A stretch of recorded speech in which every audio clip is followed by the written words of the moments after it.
So today we're going to talk about how you can make over $100,000 in a single real estate deal without buying another investment property. All right. So this is going to be very exciting. Like we've done this 3 times so far. And as long as you own your own primary residence, you don't need to buy another property and you can still make $100,000 by forcing the appreciation on the property that you lived in. And it's really fun and exciting too, because you are actually living in that upgraded home, right? And we've done it a few times, so we're going to talk about that today.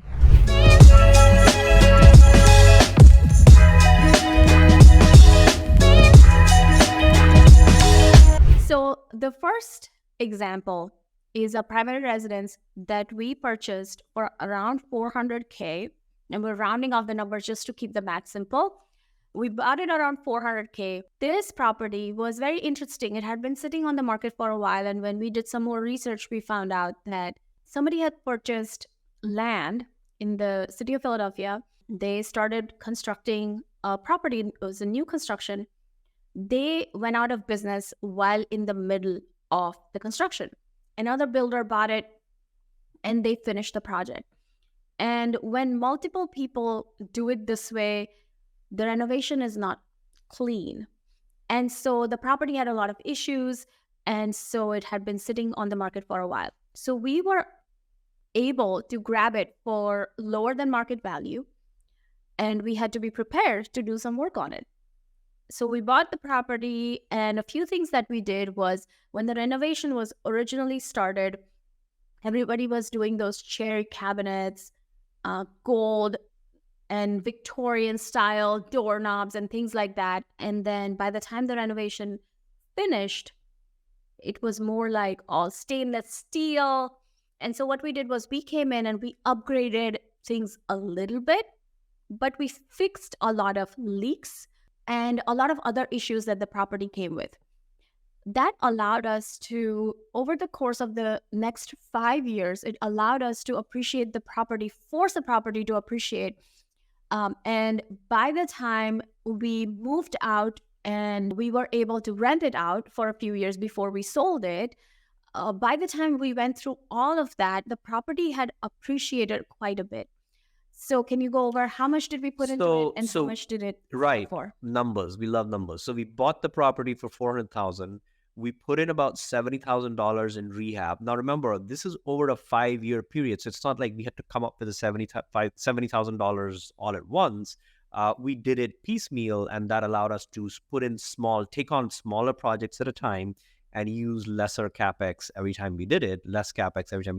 So in 5 years, we spent $70K in it. So we bought it for $400,000, put in about $70,000 into it, and then 5 years later, we sold it for $700,000. Yeah. Right. And so if we hadn't done that rehab, maybe the house would have sold for 500-ish.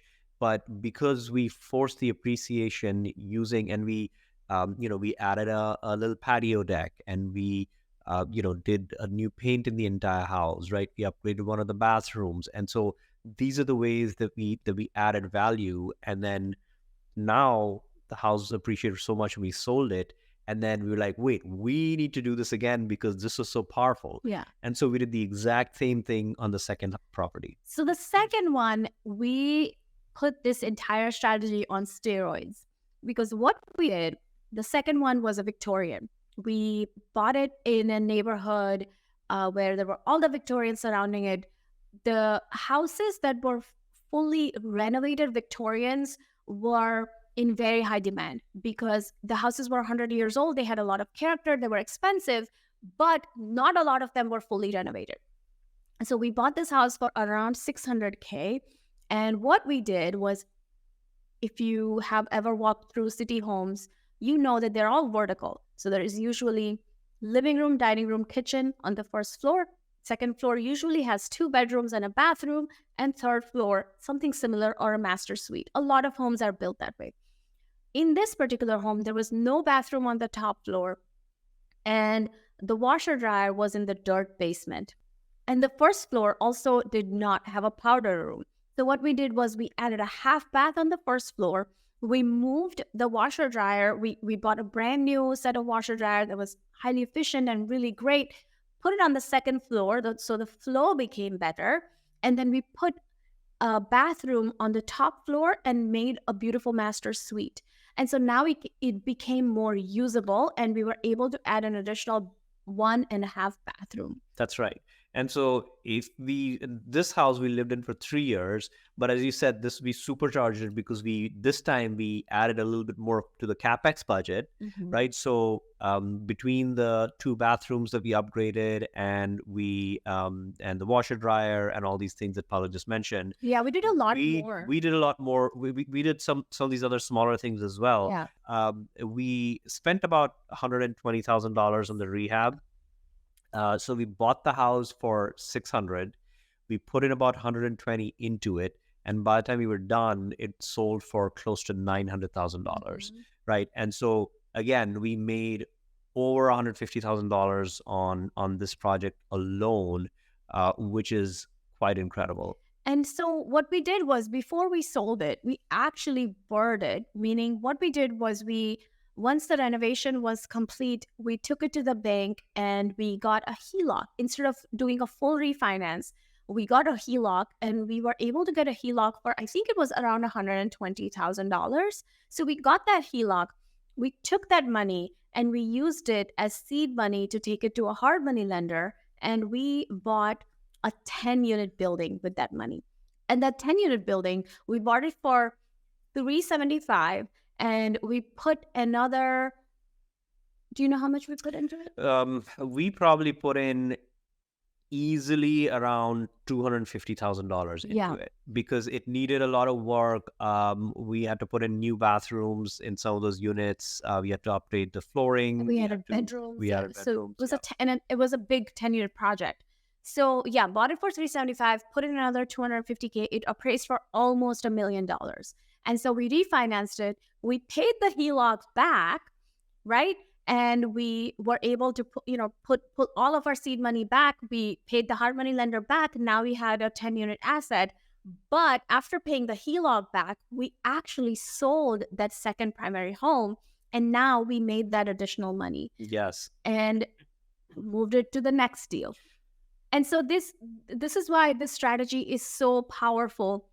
You can do so many different things to a primary residence. You can finish the basement if the basement is unfinished. Adding square footage, adding bathrooms, adding bedrooms is the biggest bang for your buck. Upgrading kitchens and bathrooms is an amazing way to add equity.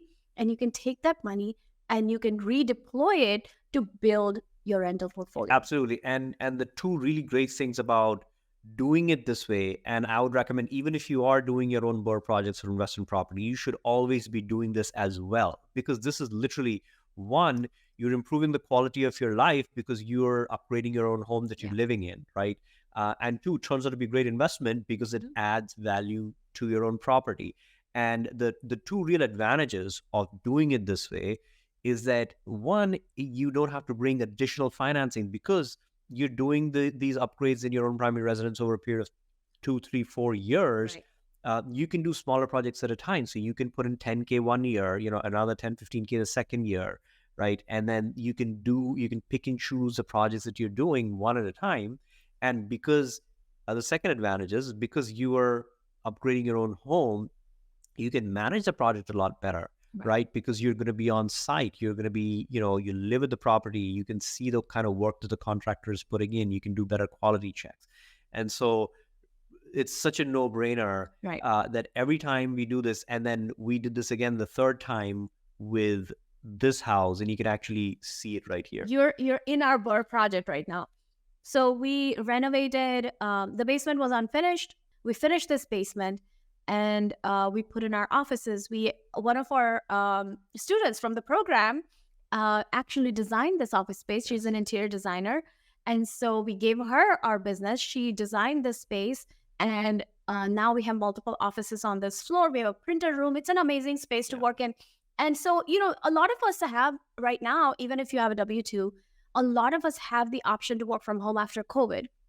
And if you do, renovating a space in your house or adding square footage to add an office space is a really good way to not only upgrade your lifestyle, but also force your property to appreciate. And you should have seen the before for this basement. It was really bad. Like we didn't even want to step down here. Yeah. Like we for the first year that we lived here, we didn't want to come down. Yeah. And then when our friend Rupam, she designed this space, she completely transformed it. And again, it increased the value of our house by much more than the money that we actually put into it, which is so amazing.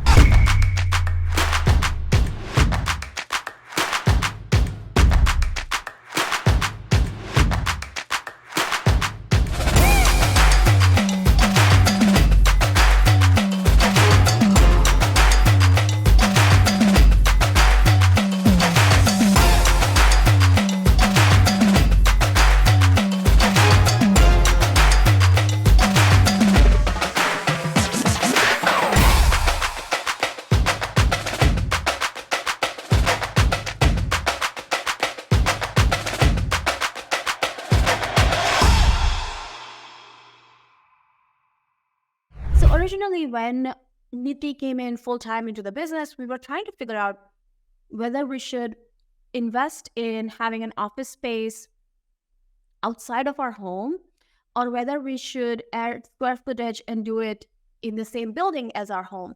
And we opted to do it within our home because, number one, the entire reason we started this journey was be able to spend time with our kids.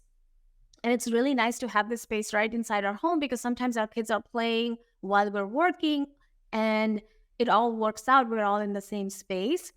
But also, it allows us to take advantage of unused space within our house and improve the space that we're living in. So it worked out really well for us. That's right. So these are 3 back-to-back-to-back BRRRRs with your primary residence that we did that you can do today with your own primary residence. So if you're looking at your house right now, think about what upgrades your house could get, right? And usually the biggest bang for your buck, so to speak, when it comes to where you can put the money to get the best ROI or the best appreciation for the house, it's typically either adding square footage. So if you have an unfinished basement, that's a great place to start. Adding a half bath or a full bath is another great addition because it increases the value of your property. Mhm. Upgrading your kitchen or bathroom is another great way to increase the value of your property. Maybe adding new flooring, right? There's so many things that you can do. Right. Maybe adding a pool or a hot tub, or making your outdoor patio a lot nicer and building it out. There's so many things that you can do Right. today to upgrade your life and upgrade your living, but also have it go towards the appreciation. And then once, as Palak says, you force the appreciation, you've done the project, you get it reappraised, right? And you can apply for HELOC, which is a home equity line of credit. Right now may not be the best way to go for a refinance. And anyway, for our primary residence, we don't like to refinance our house. Often what we like is to get a home equity line of credit, because that way, if you do a cash out refinance where you get additional cash out, then your mortgage goes up and you're paying interest on money, whether you're using the cash that you got out or not. Whereas the HELOC, you have the option to pull it out for certain projects. So now that you have say you have a $100,000 HELOC after you force the appreciation and you apply for a HELOC with the bank and get a $100,000 HELOC, you can use chunks of that money for buying properties. And we've done this several times where we got a HELOC from our primary homes because we used to force the appreciation. We use that money to then buy 2 or 3 single family homes and use the BRRRR strategy. Now, if you listen to some of our other podcasts, we talk a lot about scaling a rental portfolio fast, right? And financing and finding the money to do that is a big part of it. And using, lenders that give you the loan to be able to do the purchase and the rehab so that you're not coming up with a lot of cash for every project. And for the little cash that you do need to come up with, This HELOC provides you that. Right. And this, I wouldn't say do this every month. That is what you use commercial lending and use the scale framework to scale your rental portfolio.